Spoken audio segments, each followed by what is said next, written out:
Bien, entonces vamos a dar inicio a este tiempo de preguntas y respuestas. Y aquí hay una pregunta, dice, para la predicación expositiva, ¿qué es más recomendable? ¿Una porción pequeña o una extensa? Y en el caso de tener una extensa, ¿cuáles serían algunas?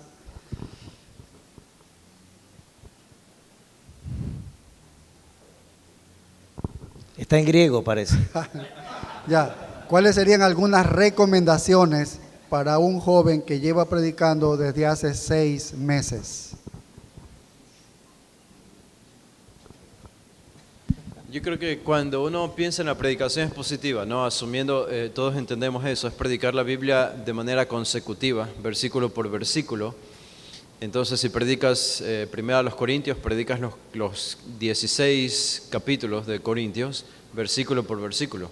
Entonces, que sea el primer sermón son 2 versículos, el segundo sermón son los siguientes 3 o 4, dependiendo de la idea del autor y cómo tú lo vas desarrollando en tus sermones.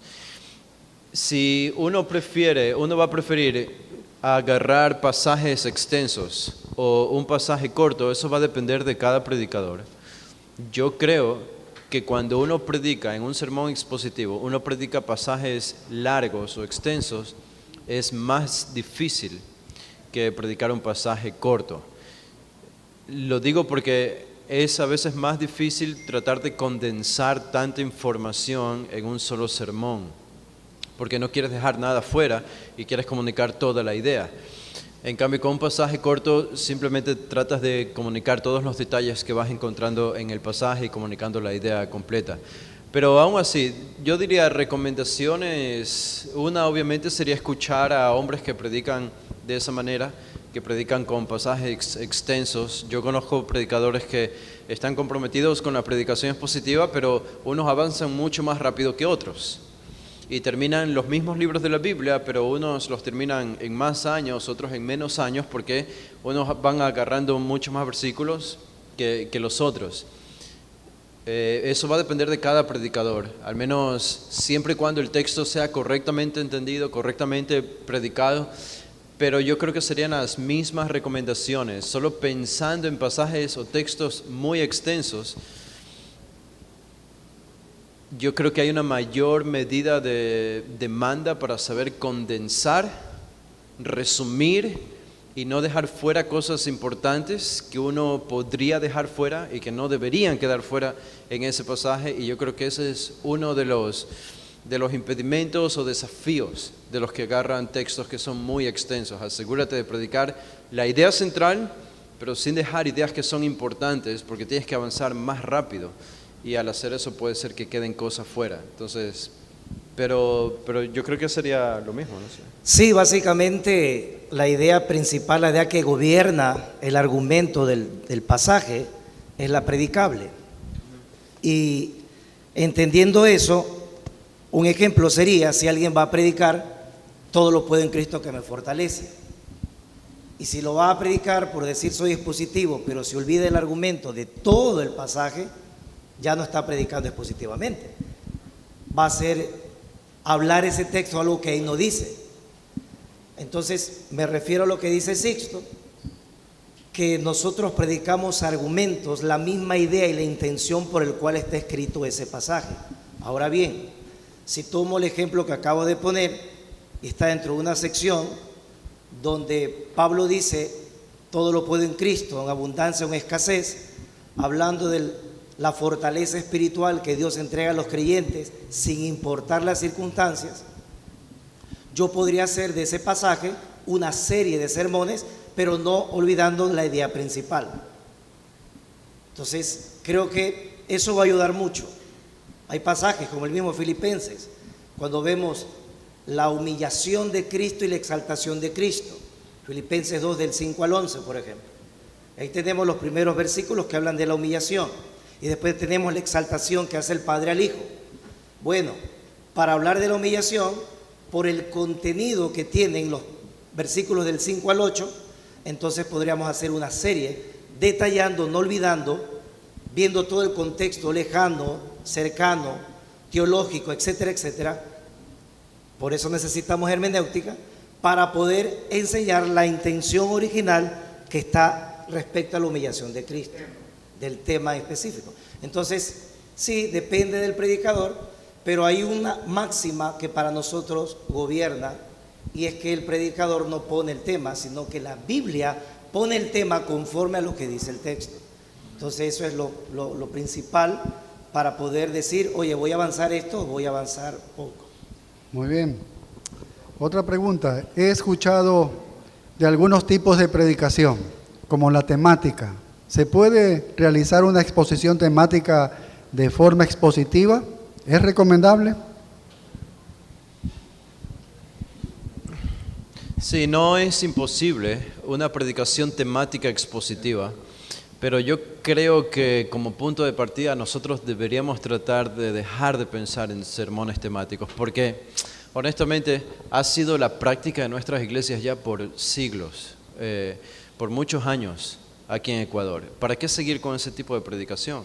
Yo creo que lo que necesitamos es meternos de lleno a lo que es predicación expositiva, es decir, predicar libros enteros de la Biblia, versículo por versículo. Hay excepciones y incluso nosotros, lo que yo dije hace un momento cuando estuve predicando en mi sesión, eso no fue necesariamente una predicación expositiva y no saben cuánto me afectó.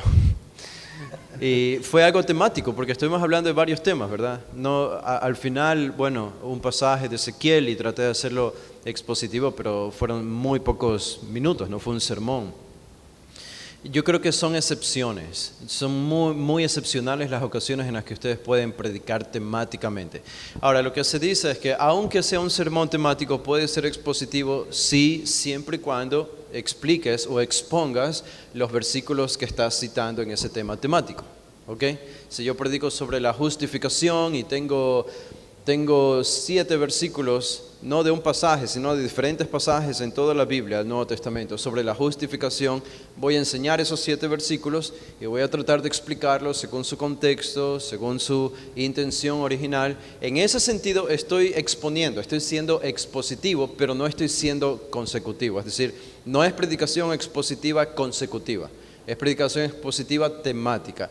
La predicación expositiva temática tiene menos alcance, yo creo, menos poder, menos capacidad de comprensión que le das a la gente que la predicación expositiva consecutiva. Porque la predicación expositiva consecutiva sumerges a toda la congregación a un libro de la Biblia durante meses o años hasta que termines de predicar ese libro. Tanto sí que van a salir de esas predicaciones conociendo qué significan esos pasajes dentro de su contexto. El gran desafío de la predicación temática, aunque sea expositiva, es que es fácil predicar esos versículos fuera de contexto, porque no estás estudiando tanto el contexto. Solo los utilizas para aportar ideas o argumentos para el tema que estás exponiendo. Y un versículo acá, y otro de Pablo, y otro de Pedro, y otro de Jesús, pero no estás metiéndote en el contexto histórico de un pasaje.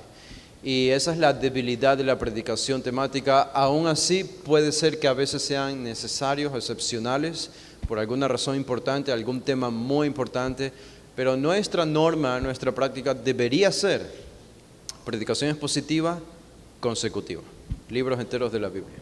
Sí, quiero añadir algo, me permite, respecto a lo que Sixto dice. En cierta oportunidad, un hermano de nuestra congregación, yo lo veía que me miraba cuando estaba yo predicando y al terminar se me sonreía. Bueno, yo voy a preguntarle, yo le digo, ¿por qué te sonríes? ¿Qué pasó? Y él me dice, pastor, como usted está enseñando este libro verso a verso, yo decía a usted que no iba a predicar el siguiente verso. Es decir, que el impacto para él fue lo que quizás sucede en muchos lugares. Ya los pasajes difíciles, hazte la vista gorda, pásalos por alto. Hablando de la predicación temática, ustedes escucharon en antes que cuando alguien predica expositivamente un pasaje, demora 20, 30, 40, 50 horas en estudiar ese pasaje a profundidad. Y eso es algo que va a demandar esfuerzo, como un obrero que no tiene de qué avergonzarse, que usa bien la palabra de verdad, que está extenuado, dice ahí en el griego. Ahora imagínate un pasaje, una predicación temática. Si un pasaje es ese tiempo, tomar algunos en su debido contexto e histórico o gramaticalmente hablando, es mucho más. El punto es que en nuestro medio, quizás la palabra temática es más fácil. Porque como acá expositivo se demanda para descubrir la intención del autor, entonces dice, ok, temática, tomo, decía un profesor en el seminario, como los sermones salchicha, un poquito de aquí, un poquito de acá, otro poquito de aquí, otro poquito de acá, y todos felices y contentos. Y se baja el predicador y se acercan los hermanos, excelente sermón, habló a mi vida. Y Cristo en primera fila dice, eso no dice lo que enseñaste. Entonces, sí, pero demanda mayor esfuerzo. No es pecaminoso la predicación temática, expositiva, pero demanda el doble, triple de esfuerzo. Así que es mejor cambiar la mentalidad para que no se le rían como a mí se me rió el hermano, pero por lo que predicar verso a verso toda la intención del libro. Muy bien. Otra pregunta. ¿Por qué las mujeres no pueden predicar? Si toda mi vida desde la juventud hemos servido al Señor y veo cómo Dios la usa a mi esposa en la exposición de la palabra. Bueno, nosotros no creemos que la mujer no puede predicar o no puede enseñar. Sí puede predicar y sí puede enseñar. La semana pasada tuvimos una mujer aquí predicando. La diferencia es que estuvo predicando a otras mujeres, no a hombres. Y nosotros creemos que una mujer puede enseñar a otras mujeres. La mujer no puede enseñar a otros hombres, no puede predicar a otros hombres. Y la razón es porque el Nuevo Testamento enseña eso. Es tan sencillo. Si somos evangélicos todos, creemos que la Biblia es nuestra máxima autoridad, no las cosas como se hacen en mi iglesia, o como se hacen en mi denominación, o como me enseñaron desde pequeño, o nuestro enfoque tampoco es pragmático. Bueno, si algo funciona, entonces está bien seguirlo haciendo. Digo, si Cash Luna, que es un falso maestro, predicó un sermón y yo me sentí emocionado, pienso que me edificó, entonces debo seguir escuchándolo, él está bien. Eso es pragmatismo. Si me siento bien con algo o algo funciona, sigámoslo haciendo. Pero eso no es tener claro cuál es la autoridad mía. ¿Cuál es nuestra autoridad? ¿Lo que funciona o lo que Dios dice en su palabra? Es claro, ¿no? Es lo que Dios dice en su palabra. Y si yo puedo probar que Dios enseña en su palabra que las mujeres no deben enseñar a los hombres, entonces el asunto creo que queda cerrado, ¿verdad? No hay que discutir más. Solo para añadir algo a eso, por ejemplo, Pablo dice en 1 Corintios 14, él dice en el versículo 34, vuestras mujeres callen en las congregaciones porque no les es permitido hablar, sino que estén sujetas como también la ley lo dice. Y también Pablo en 1 Timoteo, el capítulo 2, él habla acerca de, y el contexto es la iglesia, ¿verdad? No necesariamente la casa, el hogar o algún otro contexto, sino la iglesia. Son recomendaciones e instrucciones, más que recomendaciones, son instrucciones que Pablo le está dando a Timoteo. Y él le dice en el versículo 11, 1 Timoteo 2:11, la mujer aprenda en silencio con toda sujeción, porque no permito a la mujer enseñar ni ejercer dominio sobre el hombre, sino estar en silencio. Y Pablo da la razón de por qué la mujer no debía enseñar. Ahí van a traer otro papelito. Aquí termino, ahí vamos a la pregunta, ¿ya? Y la razón por la que no debía enseñar, a los hombres, digo, versículo 13, porque Adán fue formado primero, después Eva. Y Adán no fue engañado, sino que la mujer, siendo engañada, incurrió en transgresión, pero se salvará engendrando hijos y permaneciera en fe, amor y santificación con modestia. Ahora, esto es lo que Pablo dice, no es lo que yo digo. Él dice que la mujer no enseña al hombre, que no ejerza dominio sobre el hombre en la iglesia. Y él da la razón. ¿La razón cuál era? ¿Cultural que en ese tiempo, en el primer siglo, había un patriarcado, que solo los hombres mandaban y las mujeres no. Entonces Pablo se acomodó a la cultura de su tiempo. No, porque él mismo da la razón. Si ustedes leen esos versículos 13 y 14, ¿cuál es la razón? Él dice, porque desde el principio, y ya con esa referencia a Adán y Eva, Pablo sale fuera de la esfera cultural y del tiempo. Y te está diciendo, este es un principio universal y atemporal. Es decir, es un principio que no está condicionado ni por el tiempo, ni por la cultura. No importa en qué cultura vivamos, ni en qué tiempo vivamos. Que se digan de las mujeres ahora, en el futuro, en el pasado, ni de los hombres, no importa. La verdad que no importa mucho. Si Pablo dice este es un principio universal, que viene desde Génesis, de Adán y Eva, debe regir sobre todas las culturas, en todos los tiempos, en todos los países, en todas las iglesias, en todo este planeta Tierra, hasta que Cristo venga por segunda vez. La mujer no debe ejercer dominio sobre el hombre en la iglesia. Entonces, no es algo peyorativo, no es atacar a las mujeres, no es un patriarcado malsano. Hay patriarcado bíblico, que es lo que enseña la Biblia, y yo creo que liberamos a las mujeres de una responsabilidad que Dios no las creó para que ellas las tengan. Dios las creó para que sean una fuente de consuelo, de servicio en otras áreas que son muy útiles, y que nosotros como hombres somos demasiado tontos para hacer esas cosas. Y no servimos para hacer cosas que las mujeres sí pueden hacer muy bien. Y debemos simplemente reconocer cuál es el rol del hombre, el rol de la mujer, en el hogar, en la iglesia, y esos roles han sido establecidos por Dios en su palabra. Entendemos que en nuestras iglesias, aquí en nuestro contexto, no hacen eso. Entendemos que hay muchas mujeres que predican, y por muchos años. Pero de nuevo, es hacerse la pregunta, ¿okay? ¿Es mi experiencia o es lo que dice la Biblia? ¿Okay? ¿Mi experiencia o lo que dice la Biblia? Y bueno, yo creo que solo desde los 1900, no sé si sabían eso ustedes, desde los 1900 las mujeres comenzaron a tomar estas posiciones del pastorado o de predicar sobre hombres. Antes de eso, 1900 años de historia de la iglesia, las mujeres no hacían eso. Entonces se nota que esta postura, esta práctica ahora de mujeres en la iglesia vienen por razones más seculares, movimiento feminista, que no son cristianos, que vienen de fuera de la iglesia, que se han infiltrado dentro de la iglesia, y entonces ha repercutido en que mujeres también ocupen posiciones de liderazgo que solo los hombres deben tener en la congregación. ¿Una pregunta? ¿Sí es una pregunta? Sí. El problema es si le echamos la culpa a Eva por haber fallado, ¿no? Y que le damos la prioridad a Adán como hombre y seguimos con esa rutina.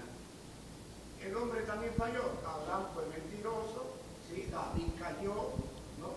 Y podía haber mujeres, como dice la Biblia, que mujeres idóneas, que están también para hablar, conversar y no cogerlo como corrección, ¿sí? La mujer predicó antes, como yo tengo conocimiento de tanto que he podido leer a base de mi tiempo, que Paul John y Cho, ¿sí? Primero levanta a hombres y jóvenes para ir y que predique, para enseñarles y predicar la palabra, ¿sí? Y ninguno quiso, no todo el mundo, todos los hombres, no, yo trabajo, el otro tengo que hacer esto, tengo que hacer. Y Dios le revela que ahí estaban las mujeres.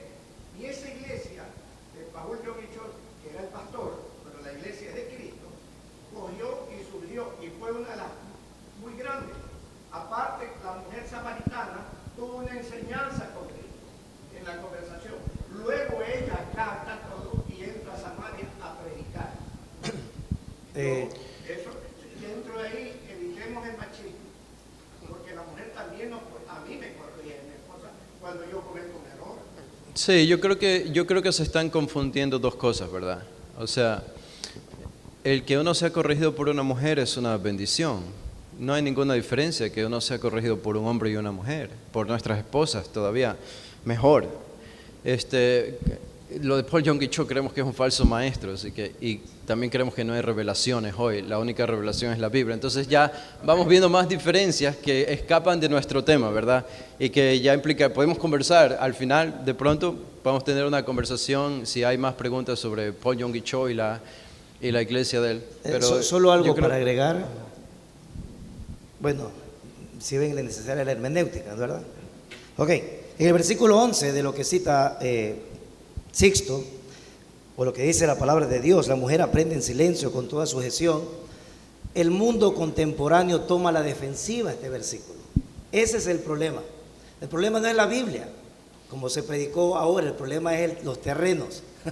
Ahí está el problema. ¿Por qué? Porque cuando Pablo dice esto, y también lo dice en 1 Corintios, él está diciendo, las mujeres son invitadas a crecer espiritualmente en la palabra de Dios. Es decir, no es exclusión como ahora se lo toma, es más bien inclusión a estar en el cuerpo de Cristo. Y bendito sea Dios por las hermanas, porque son bastante comprometidas, a veces más que los varones, ¿cierto?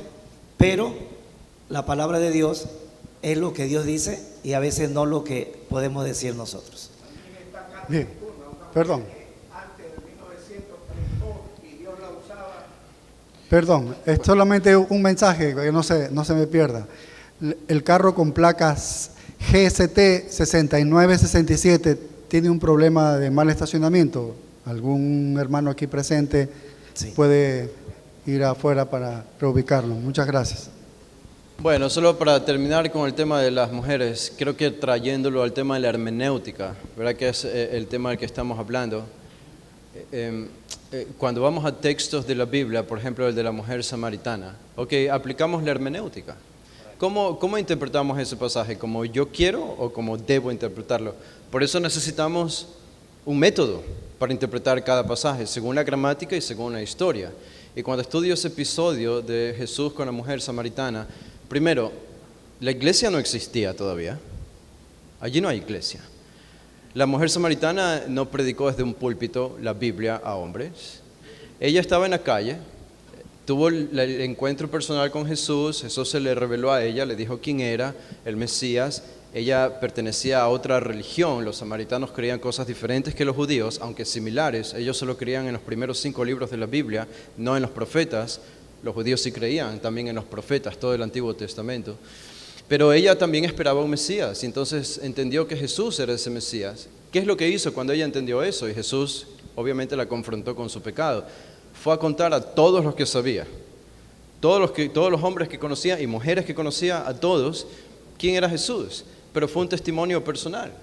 Como el día de hoy, si una mujer habla a un hombre en persona, uno a uno, y le explica o le dice algo del Evangelio, mira lo que he encontrado a este hombre que dice que es Jesús, puede ser que debamos ir a verlo o deban ir a verlo. Entonces, ese no es un ejemplo de predicación a hombres, lo que sí está prohibiendo Pablo en 1 Timoteo. Entonces son dos cosas diferentes, por eso debemos saber interpretar la historia, la geografía y la gramática de cada pasaje de la Biblia. Muy bien, otra pregunta. Sabiendo que la hermenéutica nunca debe ser teológica, ¿qué papel juegan las denominaciones en la correcta exposición de la palabra de Dios? Hace un momento se expuso que no debemos ir con presuposiciones o ideas tradicionales o quizás de una misma denominación al texto. El texto habla por sí solo cuando yo utilizo esas herramientas de la hermenéutica. Y claro está que quizás para muchas denominaciones, primero está lo que creemos como denominación y luego lo que la Biblia dice. En ese sentido, para ser coherente con la respuesta, es la hermenéutica con una correcta exégesis es la que me da mi teología. No es al revés.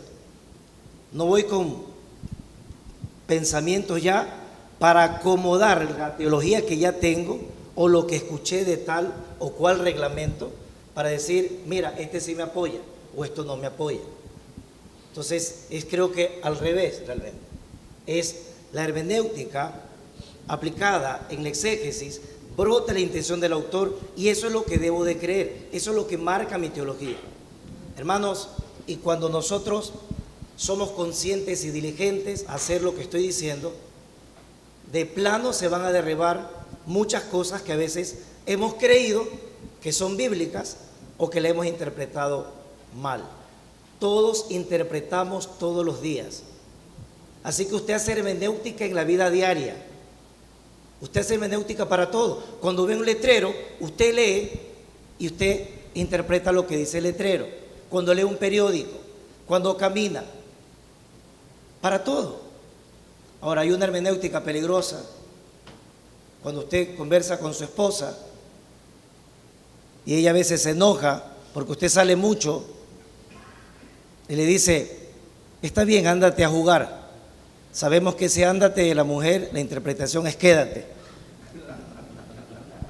Lo que quiero llevarlos a que es que no podemos llevar presuposiciones a la palabra de Dios, sino más bien que la palabra de Dios derribe todas las cosas que hemos creído, y para eso se necesita hermenéutica. Fuera de eso, imposible. Sí, las denominaciones tienen un tremendo impacto sobre la hermenéutica.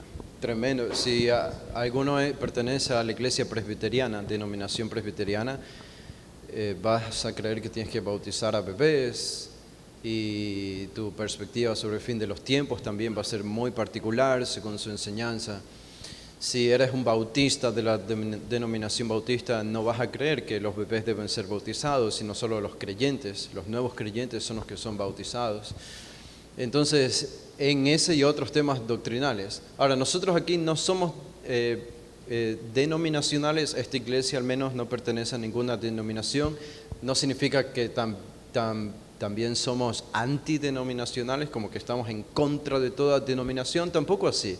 Podemos reconocer que históricamente eso jugó un papel importante en algún momento en Estados Unidos, en los 1800, y ahora se ha ampliado a casi a todas las partes del mundo. Pero yo creo que en la mayoría de las personas el pertenecer a una denominación determina lo que ellos creen acerca de ciertos pasajes de la Biblia, y no debería ser así. Los cambios pueden costar, pero si tú te convences de que la Biblia enseña algo por medio de una hermenéutica aplicada correcta, que la Biblia enseña algo contrario a lo que enseña tu denominación, bueno, tu deber es ser fiel a la verdad más que a la denominación, ¿no? Cristo no murió por denominaciones, Él murió por nosotros y para que nosotros vivamos y creamos en la verdad revelada en su palabra, no la verdad de la denominación. Eso puede costar, perder iglesia, perder los instrumentos, perder ofrenda, quedarte solo. Claro que puede costar un montón de cosas, pero todo vale la pena cuando uno lo hace por la verdad de Dios. Así que sí tienen un tremendo impacto las denominaciones, lamentablemente, sobre la hermenéutica. No debería ser así, pero lo es. Muy bien. Otra pregunta. ¿Existe hermenéutica básica, pero considerando la gramática e historia?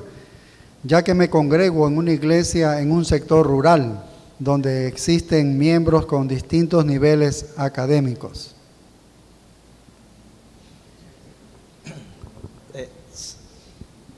Creo que la pregunta va enfocada si es tan necesario enfatizar la hermenéutica en un lugar donde existen personas de diferentes niveles académicos. Exacto. O quizás ninguno, ¿no? Bueno, precisamente por eso se necesita hermenéutica, porque el predicador, el pastor, es el que va a tener que clarificar todo lo que la Biblia enseña. Este es un trabajo, y recordemos que somos mayordomos, llevamos el alimento espiritual, y en una congregación tenemos personas de diferentes niveles y personas de diferentes edades también. Personas jóvenes, maduros, ancianos, unos con primaria, otros con bachillerato, otros con doctorado, etcétera, etcétera. Pero he allí que existe una buena hermenéutica, exégesis y una buena homilética, que es la forma de transmitir las verdades de Dios. Y eso se enseña acá. Por ejemplo, usted tiene una verdad bíblica y usted puede hablarla en 3 oraciones para los 3 tipos de público. Entonces, creo que ese es el trabajo. Si la pregunta va enfocado quizá a que, oye, me ayuda mucho el tecnicismo, ¿no? Bueno, precisamente por eso debes tú estudiar hermenéutica, porque tú eres el que llevas, por la gracia de Dios, el alimento espiritual sólido a la congregación, indistintamente el nivel académico que tenga. Eso queda para el pastor que lo puede estudiar en su congregación, que tiene que conocerla. Pero no puedes, por eso vamos a minimizar, es decir, bueno, mira, ellos no necesitan hermenéutica. No enfoque la hermenéutica solo como un tema de posgrado académico, espiritual. La hermenéutica es necesaria en el amor de Cristo para no maltratar el texto bíblico y decir otra cosa que Dios no dijo. Bien, otra pregunta. ¿Es más efectivo el evangelismo 1 a 1 o el evangelismo utilizando parlantes al aire libre? A ver, que alce la mano el que hizo la pregunta.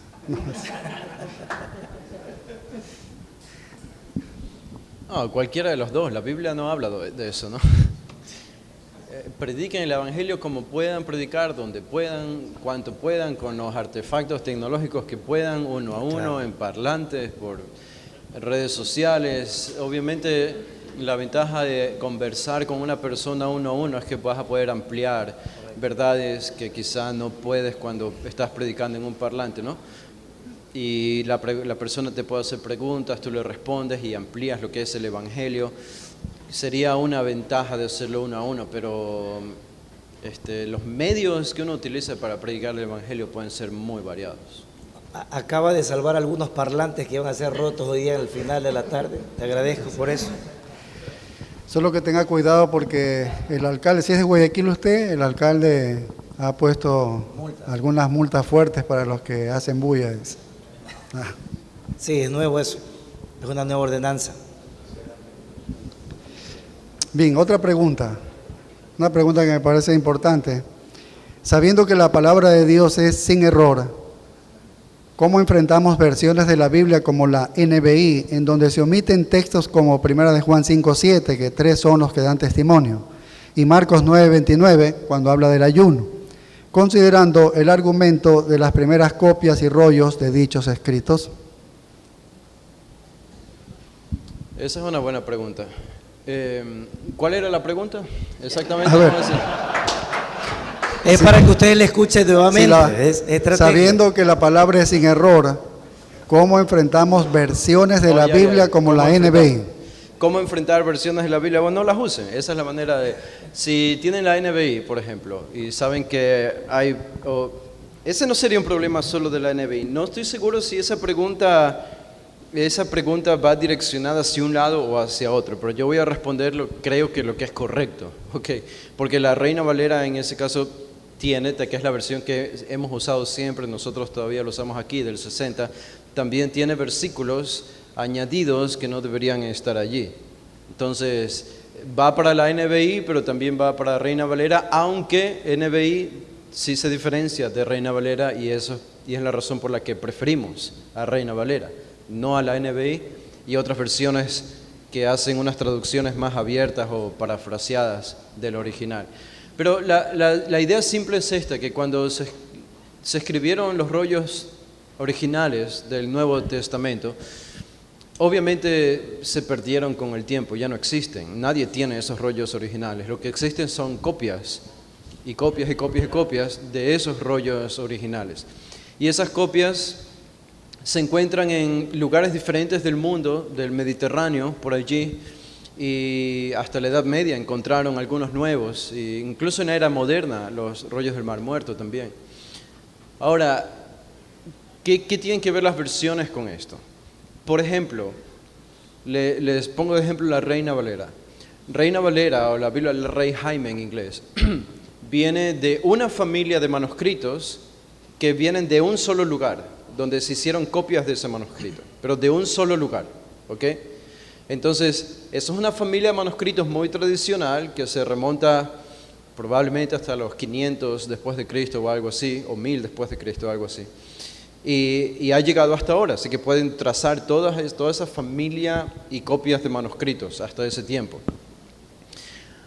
Esa es una manera de escribir una versión de la Biblia. Ahora hay otra manera. La otra manera es reconocer que no solo hay una familia de manuscritos que viene de un solo lugar, sino que hay más familias de manuscritos que vienen de otros lugares diferentes, ¿ok? Y que son antiguos, e incluso más antiguos que esta familia de aquí. Y estas versiones recopilan o comparan todas estas familias de manuscritos, todas, y de todos los lugares, y haciendo un compendio o un estudio usando la crítica textual, comparan todos estos manuscritos y producen una versión de la Biblia. Ahora, a mí por simple lógica, si me dan a elegir cuál versión yo voy a preferir, la que solo utiliza una familia de manuscritos o la que viene de una comparación de todas las familias de manuscritos, pues yo voy a preferir la que viene de todas las familias de manuscritos, porque hay más posibilidad de acercarnos más al original que solo de una. Imaginen que si de una familia de manuscritos, el primer manuscrito añadió un versículo que no estaba en el original. El resto la van a copiar también, hasta que te llega a ti, en esta versión. Pero si comparas con otras familias, incluso más antiguas de manuscritos, donde no hay ese versículo, ahora ya sabes, pero estas familias no lo tienen, porque estas sí. Y comienzas a hacer una comparación y un estudio con la crítica textual, y el resultado puede ser que, bueno, no debió haberse añadido, fue una añadidura, no para agregar cosas a la palabra de Dios, sino probablemente para explicar algo que en ese tiempo los escribas pensaron que era necesario por alguna cuestión de debates teológicos en ese tiempo, como la Trinidad, etc. Y esa es la razón por la que en las versiones que ustedes tienen hoy van a encontrar que, por ejemplo, Reina Valera tiene el evento cuando esta mujer sorprendida en adulterio va a ser asesinada, y la llevan a Jesús, y Jesús estaba escribiendo en la tierra. En Juan 8, ese pasaje de esta mujer sorprendida no se encuentra, decimos, en los manuscritos originales más antiguos. Las Biblias que sí contienen ese pasaje, como Reina Valera, es porque solo dependen de una familia y no han hecho la comparación con otras familias de manuscrito. Entonces, nosotros, obviamente, lo ideal es hacer una comparación con todas las familias. Y hoy tenemos Nuevos Testamentos en griego. Y con esos Nuevos Testamentos en griego ya tú puedes saber qué versículos han sido quizá agregados allí en alguna versión contemporánea y qué versículos no. Entonces lo ideal obviamente sería tener acceso a ese Nuevo Testamento griego. Los que no saben griego, pueden utilizar versiones como la Biblia de las Américas. La versión Biblia de las Américas es una de esas versiones en español que comparan todas las familias de los manuscritos. Y allí no vas a encontrar esos versículos que han sido añadidos. Ahora, solo déjenme agregar una cosa más y con eso termino. Cuando hablamos de versiones es importante considerar otra cosa. El mecanismo que los traductores utilizaron para producir estas versiones, ¿ok? Y en ese sentido, aunque Reina Valera solo depende de una familia, Reina Valera es una de las dos mejores que hay. ¿Por qué? Porque tanto la Biblia de las Américas como Reina Valera utilizan un método de interpretación que es literal, es decir, equivalente. Ellos tratan de interpretar lo que estaba en el original, la palabra en comparación a esa, en traducción, en el español. ¿Okay? Si es difícil entender en el original, no importa. Ellos tratan de traducir la misma palabra en el español. ¿Okay? Es como si les doy el ejemplo de si alguien hace una nueva traducción y lee que Pablo escribe en Romanos 4 la palabra justificación. Y si yo estoy haciendo una nueva versión, yo pienso, no, yo no voy a escribir la palabra justificación. ¿Por qué? Porque la gente no sabe qué es eso. Entonces voy a usar otra palabra, una frase que explique lo que Pablo quería decir allí, ¿ok? Pero no voy a usar esa palabra, así que no la voy a poner en mi versión. Eso es lo que han hecho en alguna medida la NBI, en mayor medida la Dios habla hoy, la Nueva Traducción Viviente, que son más paráfrasis que se alejan del original y no me dejan ver lo que realmente dice la palabra que utilizó Pablo, Pedro o Jesús en el original, aunque sea difícil de entender. Yo puedo usar un diccionario bíblico y puedo saber qué significa esa palabra, pero nuestra petición sería: no me quites esas palabras que utilizaron los autores originales. No quiero que me expliques nada en la versión, no me expliques. Yo voy a hacer mi interpretación, solo dime qué dice el original. Y quienes hicieron ese tipo de versiones, bueno, Reina Valera tiene ese tipo de traducción buena, que es equivalente, palabra por palabra, y la Biblia de las Américas también. Y por eso son dos de las más importantes que hay. Muy bien, aquí hay otras preguntas. Todo pastor debe ser teólogo, pero ¿todo teólogo debe ser pastor? Otra pregunta ahí mismo. ¿Hay ejemplos en la Biblia de sermones no expositivos? ¿Y cuál es la diferencia entre hermenéutica y exégesis? No sé si puedan repartirse las preguntas. La última pregunta ya mismo yo voy a compartir en el mensaje. Ok, Sí, la última pregunta va en el mensaje, las dos primeras entonces. Todo pastor debe ser teólogo, pero ¿todo teólogo debe ser pastor? Y si hay ejemplos en la Biblia de sermones no expositivos. Ese de teólogo tú dijiste. Bueno, todo pastor debe ser teólogo, sí. Todo teólogo debe ser pastor, no necesariamente. No necesariamente. Pero no tratemos de divorciar tanto esas dos palabras, que puede ser un peligro en el que nos encontramos ahora en nuestras iglesias. Pero sí, hay personas que no se dedican necesariamente, no son llamados a ser pastores, pero estudian teología, pueden enseñar en un seminario, por ejemplo, pueden ser profesores en algún seminario, o pueden dedicarse a la traducción de la Biblia a idiomas donde la Biblia todavía no ha sido traducida. Bueno, deben ser teólogos, porque deben estudiar la Biblia, deben saber interpretar la Biblia, deben traducir la Biblia. En ese sentido son teólogos. Y R.C. Sproul decía incluso: todos debemos ser teólogos, todos los cristianos debemos ser teólogos. Cualquier cristiano. El hecho simple de que te hagan la pregunta: ¿qué es la salvación? Un niño de 5 años le pregunta a su mamá: ¿qué es la salvación? ¿Por qué tengo que ser salvo? ¿De qué? Esa es una pregunta teológica. Y la respuesta debe ser una respuesta teológica. Por eso todos, en ese sentido, debemos ser teólogos. Pero en un sentido especial, de excelencia, los pastores deben ser los teólogos de sus congregaciones. ¿Y si hay ejemplos en la Biblia de sermones no expositivos? Los predicados por todos por Falso. Pablo, por Pedro, son expositivos. Pero, Bueno, resúmenes de los sermones, ¿no? ¿y los no expositivos? Yo diría que cada vez que tú ves un sermón en el Nuevo Testamento es una explicación Claro. de algún pasaje del Antiguo Testamento más la explicación de la obra de Cristo en la cruz. Al menos pensando en el libro de los Hechos, que es donde encontramos sermones. Siempre es una explicación de alguna verdad o algún texto del Antiguo Testamento. Y en ese sentido son sermones expositivos. Ok, tal vez los profetas del Antiguo Testamento, los falsos profetas que decían paz, paz a mi pueblo, ahí están, esos son sermones no expositivos, no venían de la palabra de Dios, de alguna manera eran falsas enseñanzas. Estos son de los amplificadores.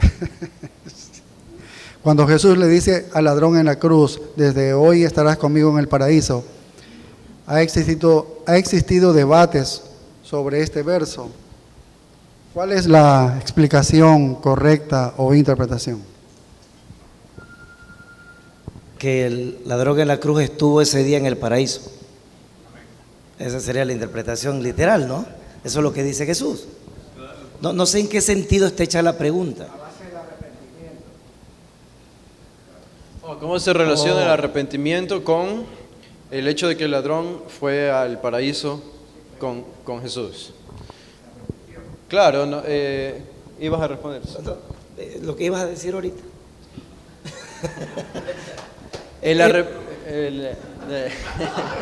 Ya va a predicar ya.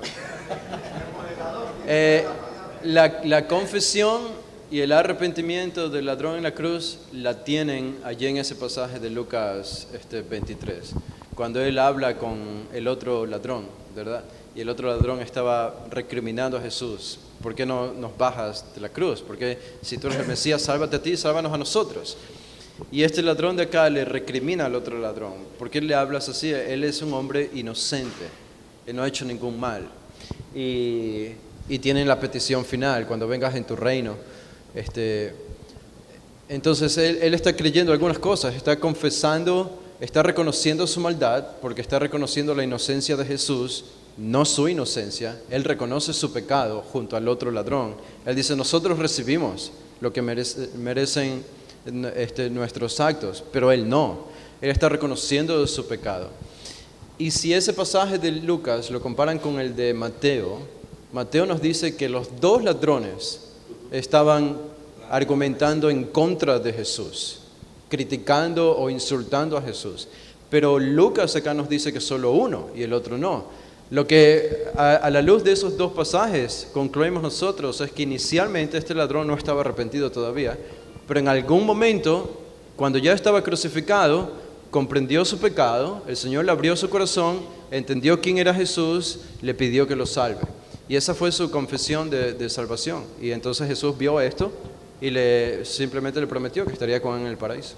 Y eso básicamente es hermenéutica, porque si se dan cuenta, cada vez que hacemos preguntas con un solo versículo, olvidamos todos los detalles y ahí nos perdemos.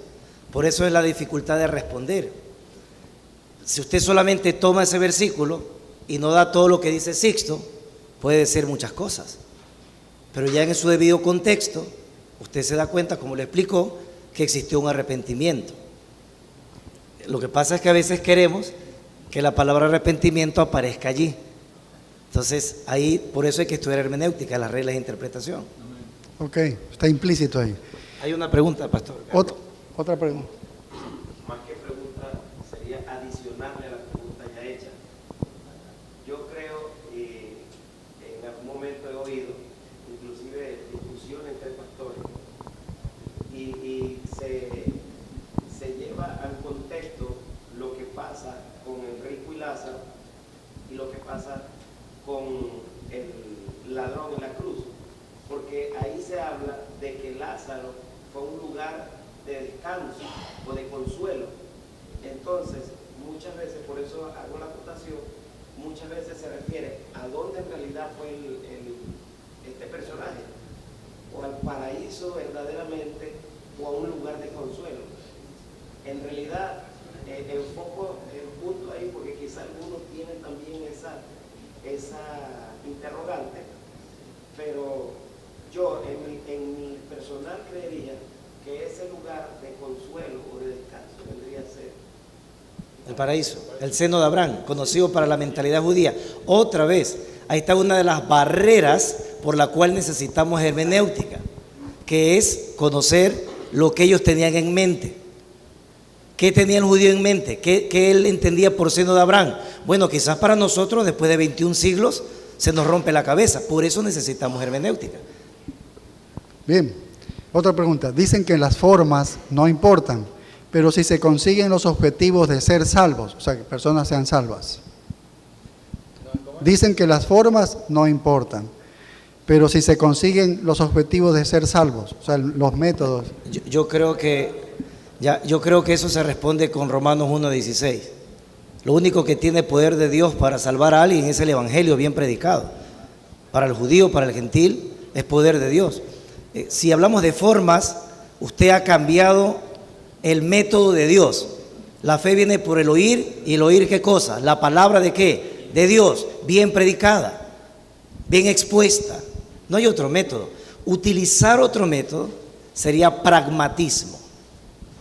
Sería pragmatismo, es decir, ya Dios me dijo en el sueño que Cristo va a ser mi Señor y Salvador. A ver, espérate, Dios ha dejado su preciosa palabra inerrante en hombres imperfectos como tú y como yo para predicarla. Por eso la necesidad de tener hermenéutica, porque lo que estamos transmitiendo no es nuestro, es de parte de Dios eterno. Bien, no sé a qué otra forma tal vez se diga, si es no predicar el verdadero evangelio, se puede llenar la iglesia y no son verdaderamente salvos las personas. Y una última pregunta. Cuando recién estamos calentando. De verdad, ya ha pasado casi una hora.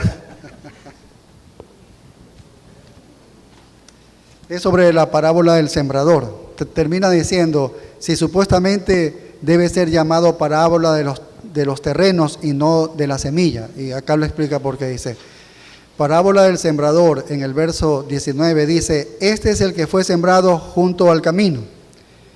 Pregunto, ¿fue sembrado o solo cayó junto al camino, como dice el versículo 4? Si supuestamente debe ser llamada parábola de los terrenos y no de la semilla.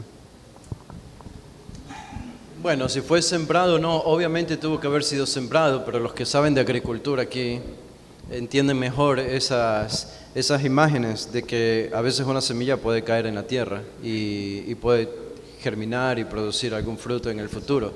Pero no es tan relevante en la parábola eso. Si ustedes se fijan en la explicación, la parábola es clara, está llena de imágenes, ¿verdad? El sembrador salió a sembrar una semilla y los terrenos en los que cayó la semilla. Y no tenemos que pensar mucho en cuál es el significado de la parábola. ¿Será la semilla? ¿Será el sembrador? ¿Serán los terrenos? ¿Por qué? Porque Jesús explica la parábola. Jesús mismo da la respuesta. Y cuando Jesús explica la parábola, Él hace énfasis no tanto en quién siembra, no en la semilla, sino en los terrenos. En cómo recibe el terreno esa semilla que ha caído allí donde Él está. Entonces, la implicación es los corazones, cómo el corazón recibe y cómo se distrae por las persecuciones, o cómo se distrae por la mundanalidad, o cómo es llevada por el enemigo, esa palabra, o en el caso del último corazón, cuando da fruto y echa las raíces y da los frutos. Ese es un corazón que recibe, cree y da fruto. Sí, pero solo para añadir algo, otra vez el contexto geográfico, el contexto cultural está allí, las barreras, por eso necesitamos hermenéutica. Ya estoy predicando, ¿ya? Es que, ¿qué era lo importante o qué es lo importante para alguien que sabe de agricultura? El fruto es lo importante. Porque usted puede sembrar y puede hacer una planeación, pero puede ser que no todo dé. ¿Y usted dónde va a recibir? En el fruto. Y ese es el énfasis acá. El que cayó en buena tierra dio frutos. Entonces ese es el énfasis que el mismo Señor lo explica. Claro, para alguien que vive en el urbano, así como nosotros, que quizás no tenemos tanto conocimiento de esos detalles, nos enfocamos en la semilla. Por eso es lo importante otra vez de entender lo que entendieron ellos. Ellos entendieron, para nosotros lo importante es el fruto. ¿Cuánto dio fruto de los sembrados de los 4? 1. Perfecto, ese es el énfasis. Jesús lo explica así. Muy bien, hemos terminado las preguntas de aquí. Vamos a dar una opción de una pregunta para cerrar con esa. ¿Alguien quisiera hacer alguna pregunta? Sí, póngase de pie y puede decirlo. Buenos días, que Dios bendiga. De pronto no es decir la pregunta del tema, de lo que estamos viendo en esta mañana. Usted una pregunta es, ¿cómo se puede en una congregación designar pastores? Ya que yo vivo en la ciudad de Bahoyo, creo que no solamente en mi ciudad, sino creo que es mundial, que personas se denominan pastores y creo que hay iglesias que hay miembros. ¿Por qué si la gente, voy con la ayuda de Dios estudiando, gracias a Dios también, con la misericordia de Dios también he estudiado teología y tengo ya 28 años en los caminos del Señor, 20 años de diácono en una congregación, y alguna persona me dice, ¿tú por qué no eres pastor? Si dijo, entonces quiero que ustedes conocen más de la palabra, y de pronto creo que también aquí hay bastante de pronto esta ruta. ¿Cómo puede designarse los pastores, aunque la Biblia habla de ancianos? Quisiera que me ayudara un poquito para tener un poquito. Muy amable, gracias. Sí, 1 Timoteo 3, Pablo establece cuáles son los requisitos para ser un pastor. Entonces, si yo sé que hay 30 pastores en una aldea de Ecuador, pero no cumplen con los requisitos que Pablo establece aquí, pues yo sé que en realidad no son pastores.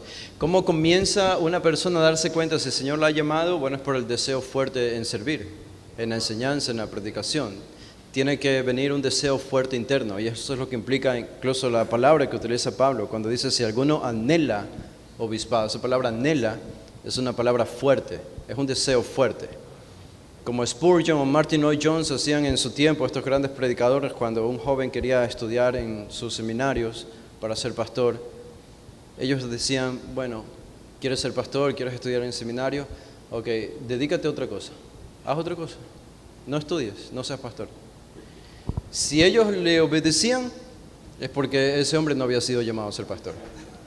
Pero si ellos no podían dejar de desear el ser un pastor y convertirse en un pastor, es porque el Señor realmente los había llamado. Así que tiene que ser un deseo o un anhelo muy fuerte. Te consume la mente, te consume el corazón, te consume la vida, todos tus deseos, todo lo que quieres hacer. No te imaginas haciendo otra cosa sino eso. Y de allí vienen todos los requisitos que Pablo menciona, desde versículos 2 hasta el 7, en 1 Timoteo 3. ¿No? Los requisitos de la familia, los requisitos de su testimonio fuera de la iglesia también, dentro de la iglesia, que sea apto para enseñar, tiene que tener el don de la enseñanza, de la predicación, si no, no puede ser un pastor. Y reunir todos estos requisitos. Una vez que esta persona los reúne, desde que dijo quiero ser pastor, deberían pasar unos 7 años, es lo que se ha calculado. Unos 7 años de preparación, de entrenamiento, de ser visto por la congregación y por otros líderes, entonces se le puede ya considerar como para una ordenación. ¿Y cómo se hace una ordenación? Bueno, eso puede ser diferente de iglesia a iglesia. La Biblia no nos dice exactamente cómo tiene que ser, pero una imposición de manos, algo simbólica, para que la gente vea que se le está confiriendo o reconociendo ahora como alguien que ha sido llamado y que va a predicar y proclamar la palabra de Dios en la iglesia. El problema, claro, es cuando un hombre se levanta solo, abre un localcito en la esquina de la calle y dice, esta es la iglesia mundial, evangelística, universal, de ni sé qué. Y bueno, y comienza a predicar cualquier cosa. Ese es un gran mal que tenemos, que yo creo que no va a desaparecer, porque el otro extremo sería que el gobierno del Ecuador comience a dictar parámetros sobre qué iglesias y no deben funcionar. Y tampoco queremos eso, porque el gobierno no se puede meter, ni debe meterse con la iglesia. Entonces vamos a tener eso lamentablemente, pero creo que lo podemos remediar a medida de que instruyamos a nuestra gente a reconocer quién es y quién no es un pastor, sobre todo su mensaje, porque es difícil verle la vida, ¿verdad? Yo no puedo verle la vida, pero ¿qué tipo de mensaje predica? Y si la gente comienza a discernir y sabe que este hombre no está predicando la verdad, probablemente o nunca fue llamado para ser pastor o todavía no está preparado para ser pastor y debe seguirse preparando y entrenando. Pero si yo aconsejaría a la gente, si ustedes saben de hermanos que van a iglesias donde hay este tipo de hombres que no han sido llamados, bueno, anímenles a salir de esas iglesias y que vayan a una iglesia que esté más establecida, donde haya algún pastor o pastores que el Señor haya llamado, aunque sea con humildad, o iglesias pequeñas, pero el Señor puede ser que esté haciendo una obra allí y dejar estas iglesias vacías, porque es como deberían quedarse. Más vale, creo que deben aconsejarle al pastor que está sin conocimiento a que se vaya a preparar en esto. Exacto, sí. Hay que hacerlo también. Al final, sí, ¿no? Si le aconsejan, él va a decir, bueno, mira, la verdad es que no puedo predicar porque no he estudiado. Entonces, él va a dejar la iglesia y al final se van a ir igual. Pero, sí, si uno es llamado y no está preparado, creo que uno debe ejercer paciencia, aún con el hombre que está ahí al frente. Siempre y cuando él reconoce, uno debe ser paciente y decir, ok, pero reconoce y va a comenzar a aprender poco a poco, está bien. Con eso podemos trabajar, eso es suficiente, esa es la clave. Ya es diferente que tengas un hombre allí que dice, no, yo predico como yo quiero, no quiero estudiar, no quiero prepararme, no me interesa, este es mi mensaje, así soy yo. Ya eso es diferente, ¿verdad? Muy bien, damos gracias a nuestros pastores panelistas. Vamos a hacer una oración para terminar. Gracias, Padre, por este tiempo bueno que hemos tenido, Señor, de preguntas y respuestas bíblicas, esperando que pueda haber satisfacido las necesidades de nuestros hermanos. Gracias te damos por este tiempo en Cristo Jesús. Amén.